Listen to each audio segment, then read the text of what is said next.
ഏവർക്കും സൈക്കോ ക്രിക്കറ്റിലേക്ക് ഒരിക്കൽ കൂടി സ്വാഗതം. അപ്പോൾ ഇന്നലത്തെ മത്സരം, അതായത് നമ്മുടെ KL രാഹുൽ, ഡൽഹി ക്യാപിറ്റലിൻ്റെ പ്ലെയറായ KL രാഹുൽ ബാംഗ്ലൂർ റോയൽ ചാലഞ്ചേഴ്സിനെതിരെ ഒരു മിന്നണ പ്രകടനം കാഴ്ചവെത്തിന് 93 റൺസ്. അത് സാധാരണ മാനി നോക്കുകയാണെങ്കിൽ അദ്ദേഹത്തിൻ്റെ കയ്യിൽ നിന്ന് വരുന്ന ഏറ്റവും മികച്ച പ്രകടനങ്ങളിൽ ഒന്ന് തന്നെയാണ്. അത് അങ്ങനെ ഒരു മികച്ച പ്രകടനം മാത്രമായിട്ട് കണക്കാക്കാൻ കഴിയില്ല. എൻ്റെ ഒരു അഭിപ്രായത്തിൽ അത് നമ്മുടെ ലക്നൗ സൂപ്പർ ജയൻസിൻ്റെ ഉടമയ്ക്കുള്ള നല്ലൊരു മറുപടിയാണ്. കാരണം എന്താ വെച്ചാൽ, പുള്ളി അത്രമേൽ കഴിഞ്ഞ സീസണിൽ ഇവനെ ദ്രോഹിച്ചിരിക്കുന്നു. കാരണം KL രാഹുൽ എന്ന് പറഞ്ഞ പ്ലെയറിനെ നല്ല രീതിയിൽ ദ്രോഹിച്ചിരുന്നു. അതുകൊണ്ട് ഓൻ്റെ മാനസികമായിട്ട് KL രാഹുലിന് ഭയങ്കര ഒരു വിഷമമുണ്ടായിരുന്നു. അപ്പം അതുകൊണ്ടാണ് ഈ സീസണിൽ KL രാഹുൽ ടീം മാറി ഡൽഹിയിലേക്ക് ചേക്കേറിയത്. കാരണം ഈ സീസണിൽ ഡൽഹി 11 കോടിക്ക് KL രാഹുലിനെ എടുത്തപ്പോൾ ഡൽഹീൻ്റെ ക്യാപ്റ്റനായ ഋഷഭ് പന്തിനെ ലക്നൗ സൂപ്പർ ജയൻസിൻ്റെ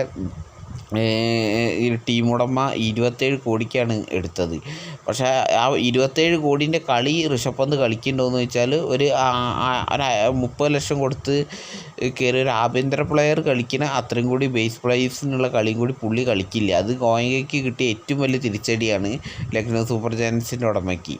അതുപോലെ തന്നെ KL രാഹുലാണെങ്കിൽ അടിച്ച് തകർക്കുകയാണ്. 11 കോടീൻ്റെ പൈസ കൊടുത്തിട്ടുണ്ട് 22 കോടീൻ്റെ കളിയാണ് KL രാഹുൽ കളിക്കുന്നത്. ഇന്നലത്തെ കളിയിൽ അദ്ദേഹത്തിൻ്റെ വരവ് അറിയിച്ചിരിക്കുകയാണ്. കാരണം എന്താ വെച്ചാൽ, അദ്ദേഹം ഇന്നലെ 93 റൺസ് അടിച്ചിട്ട് അദ്ദേഹം ഗ്രൗണ്ടിൽ നിന്ന് ഈ പോസ്റ്റ് മാച്ച് പ്രസൻറ്റേഷനിൽ പറയും, ഇതെൻ്റെ ഗ്രൗണ്ടാണ്, ഈ ഗ്രൗണ്ടിലെ എല്ലാ ഭാഗങ്ങളും എൻ്റെ എല്ലാ ഏരിയയും ഒക്കെ അവനറിയാം. അപ്പോൾ ഏത് ഷോട്ട് കളിക്കണം, എങ്ങനെ കളിക്കണം, പിച്ചിൻ്റെ സ്വഭാവം ഇതൊക്കെ അറിഞ്ഞുകൊണ്ട് തന്നെ KL രാഹുൽ തിളങ്ങി ഇന്നലെ ഗോയങ്കയ്ക്ക് ചെകിടത്തിട്ട് കൊടുത്തൊരു മറുപടി ആയിട്ട് തന്നെ നമുക്കിതിനെ കണക്കാക്കാം. എന്തായാലും ഇനി KL രാഹുൽ T20 ക്രിക്കറ്റിൻ്റെ അവിഭാജ്യ ഘടകമാണ്. ഒരു കാലത്ത് T20ൻ്റെ പവർ ഹിറ്റർ ആകുമെന്ന് പ്രതീക്ഷിച്ചെങ്കിലും പിന്നീടുള്ള ടെസ്റ്റ് ശൈലി അദ്ദേഹത്തിൻ്റെ ബാറ്റിങ്ങിനെ കാര്യമായി ബാധിച്ചു.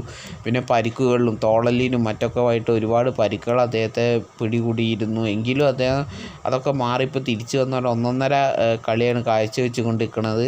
ഇതുപോലുള്ള കളികൾ ഇനിയും ആവർത്തിച്ചാൽ തീർച്ചയായിട്ടും ഇപ്പോൾ ഏകദിനത്തിലും ടെസ്റ്റിലാണ് അദ്ദേഹം ഇൻ്റർനാഷണലിലും കളിക്കുന്നത്. T20യിലേക്ക് ഒരു കംബാക്കിന് സാധ്യത ഉണ്ട്. ഇതുപോലുള്ള പ്ലെയേഴ്സിനെ മടുപ്പിക്കുന്ന ഗോയങ്കനെ പോലുള്ള, അതായത് ലക്നൗ സൂപ്പർ ജയൻസിൻ്റെ ഉടമകളെപ്പോലുള്ള ആളുകളുണ്ടെങ്കിൽ ഓരെയാണ് ആദ്യം എയറിലിടേണ്ടത്. ഇതുപോലുള്ള പ്ലെയേഴ്സിനെ വളർത്തിക്കൊണ്ട് വരികയാണ് വേണ്ടത്. അല്ലാതെ ലക്നൗ സൂപ്പർ ജയൻസിനെ പോലെ വിവരമില്ലാത്ത ഉടമകൾ നമ്മൾ മൈൻഡാക്കിയത് ഇത് ശരിക്കും സ്പോർട്സ്മാൻഷിപ്പിനെതിരാണ്. എന്തായാലും അദ്ദേഹത്തിൻ്റെ വരവറിയിച്ച് ഇനിയുള്ള സീസണിൽ അദ്ദേഹം അടിക്കുന്ന ഓരോ അടി ലക്നൗ സൂപ്പർ ജയൻസിൻ്റെ ഉടമേൻ്റെ മീന്തക്കിട്ട് കിട്ടുന്നതിന് തുല്യമാണ്.